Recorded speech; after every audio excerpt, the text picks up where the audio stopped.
Hej och välkommen till Filmfolkets podcast. Vi som pratar idag är Göran, Johannes och Tommy.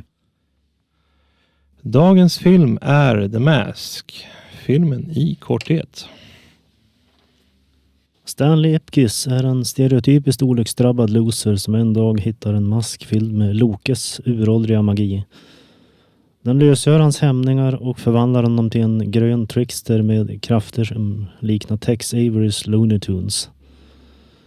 Det här ger Stanley möjligheten att bli allt han inte är och imponera på nattklubbsångerskan Tina Carlisle. Hon är då inblandad med Dorian, en maffiatyp som försöker att ta över sin bossoperation. Och utifrån detta så kompliceras saken. Ja, det är bra summerat. Det här är ju en film som jag har kollat på många gånger med tanke på att jag hade en sån här 2 filmer i ett VHS när jag bodde hemma. Och jag kommer ihåg den här första extra scenen som var som ett tillägg med vikingarna där. Och det är ju liksom en ganska intressant tillägg till filmen.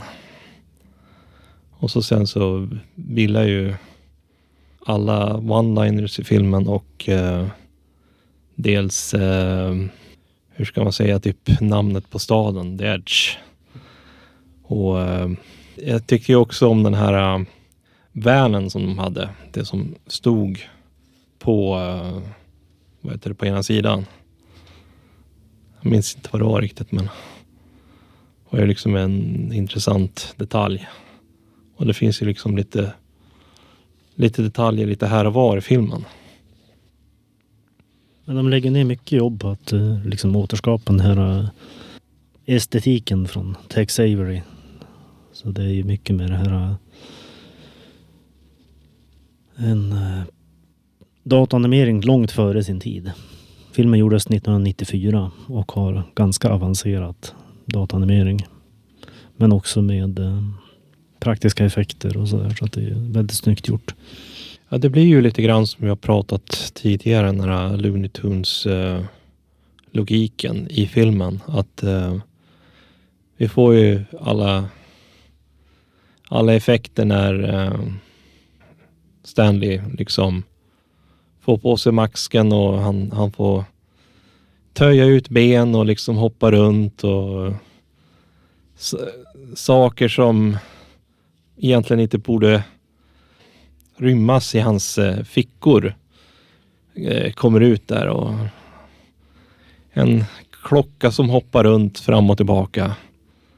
Han hoppar ut genom ett fönster och blir platt som en pannkaka och säger: "Titta mamma, jag är överkörd." Det är liksom det är sådana där fantastiska repliker som gör den här filmen så bra. Det är ju första filmen jag kommer ihåg som är så här, riktig så här, meme-film nästan, så här, före sin tid. Hade den kommit nu för din så hade den ju verkligen blivit meme-supply för hela internet. Vilket den redan är, men hade den kommit nu så hade det varit en annan grej. Jag gillar verkligen hur som en tecknad figur Stanley blir när han tar på sig masken.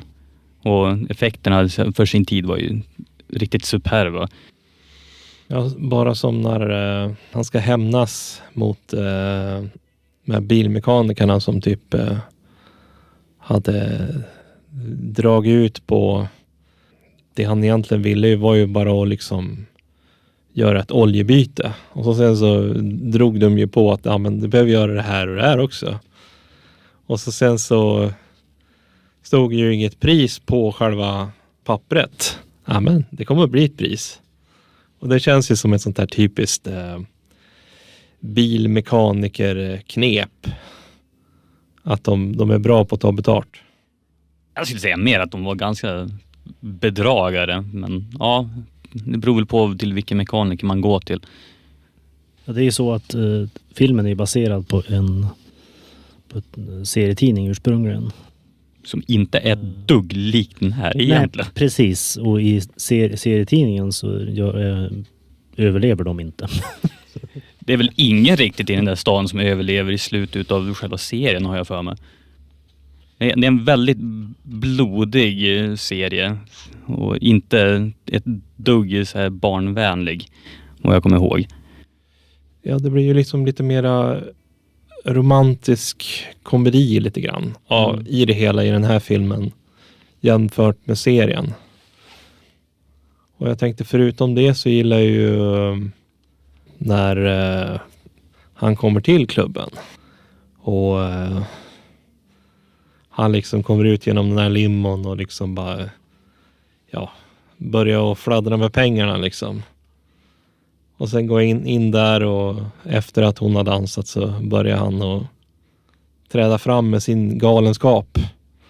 Och det är också riktigt snyggt och komiskt. Alltså båda The Masks sångnummer är ju helt otroliga i den här filmen, tycker jag. Både den i klubben och sen med polisen. Så roliga att kolla på. Det är ju Jim Carrey själv som sjunger i Cuban Pete. Han är ju faktiskt en rätt duktig sångare. Det var ju det också som jag tänkte på Cameron Diaz. När hon har sitt sångnummer. Är det att det är någon annan som sjunger och så sedan så... Det är en röstskådis. Susan Boyd. Okej. Ja, men hon sjunger ju väldigt bra. Det är för övrigt Cameron Diaz debutroll. Jag såg den här Introducing Cameron Diaz i öppningscredits.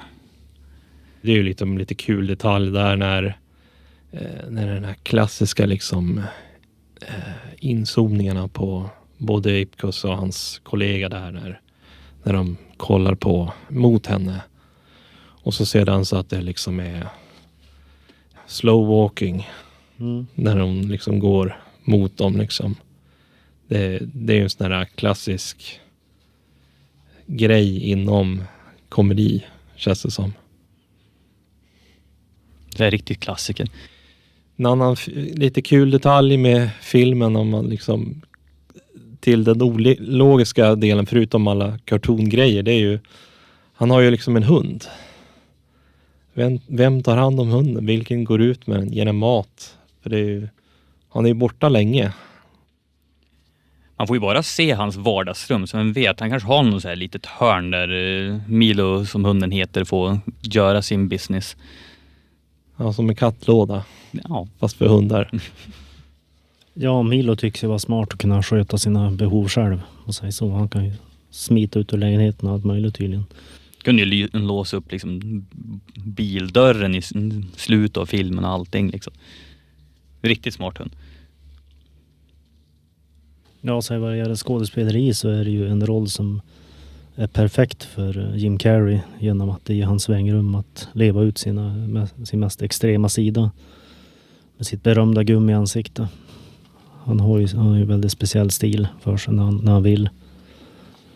Och det är svårt att tänka sig någon annan människa i den rollen. Mm. De här musiknumren, det är ju hans nummer i alla fall, det är ju en Latin swing, bidrog ju till en liksom återkomst av det under 90-talet faktiskt, den här filmen. Och det ljuddesign tycker jag var intressant, den här scenen när han blir skjuten och ska agera ut en sån här dramatisk dödsscen med maffiatyperna. Och liksom när han hänger på den här maffiatorpederna och dödsrosslingar, ett sånt här gammalt filmljud. Så det låter typ som att det är från 50-talet. Det är väldigt snyggt gjort. Och så det här att han liksom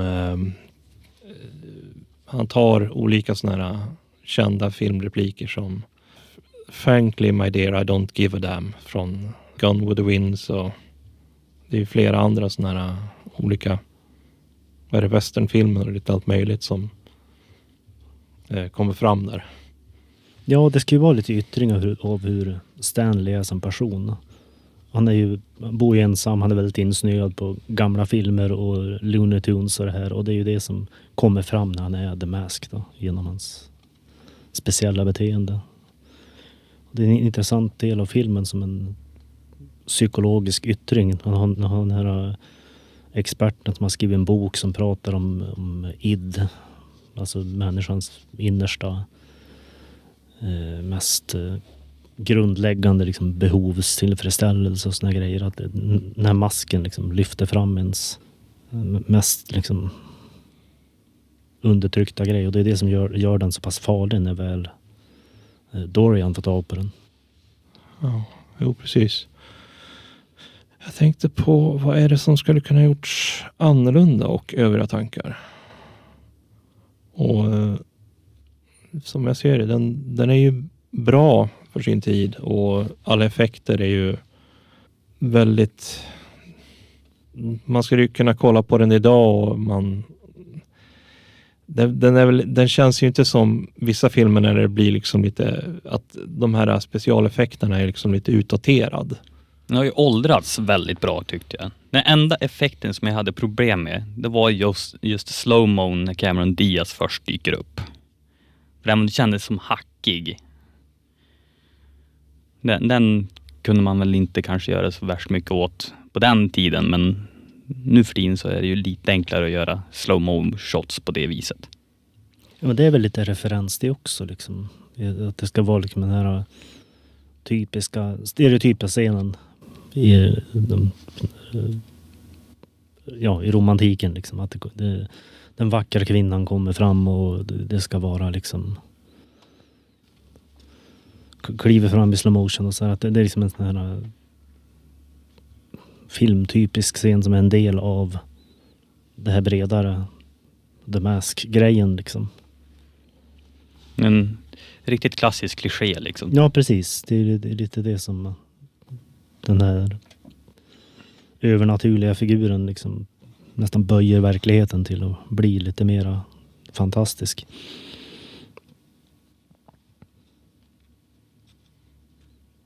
Nej, men jag skulle säga det att det är ju en scen, jag ska inte säga nära slutet, men typ en 2/3 genom filmen.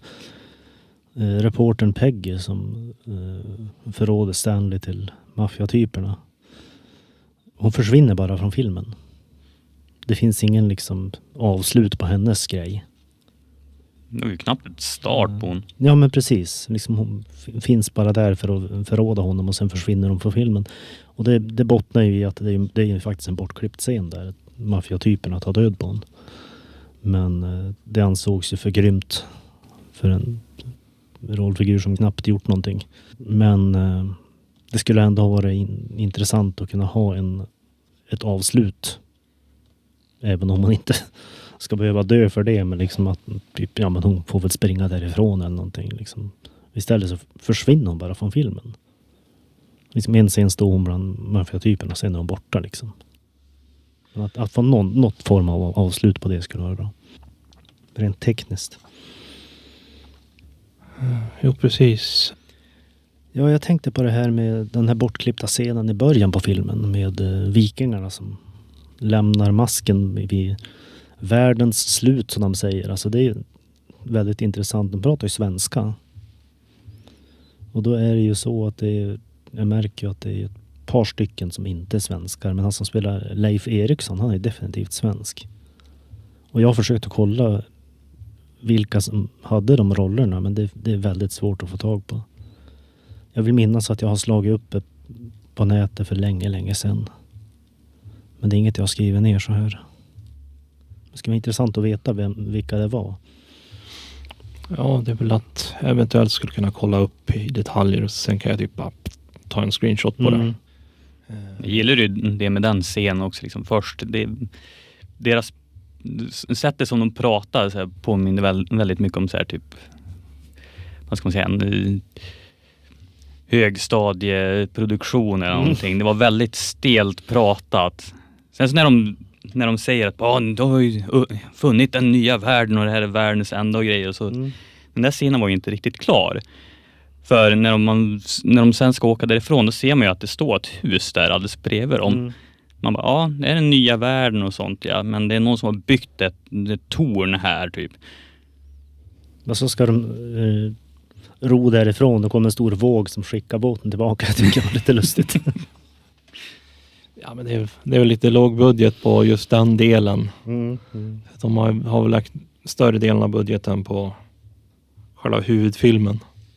Ja, men det hade varit roligt att ha kvar den scenen i filmen. Jag tycker att The Mask som film känns inte riktigt komplett utan den. För annars har man absolut ingen förklaring på var masken kommer ifrån. Det är det man har uppföljaren till. Nej tack. I mitt tycke så existerar den inte. Men jag tänkte, är det något mer vi har att tillägga? Ja, vi kan ju ta eventuella idéer till nästa gång. Vi behöver inte slå det i sten utan det är bara förslag. Ja, vi bollar oss i lite mera Jim Carrey här bland annat. Ace Ventura. Ace Ventura. Son of Mask. Ja, men också lite andra filmer, men vi får se hur vi gör med den saken. Ja, men jag tänkte om det inte är något mer så kan jag önska er hej och ö för den här gången. Ja, hej då. Tack och hej.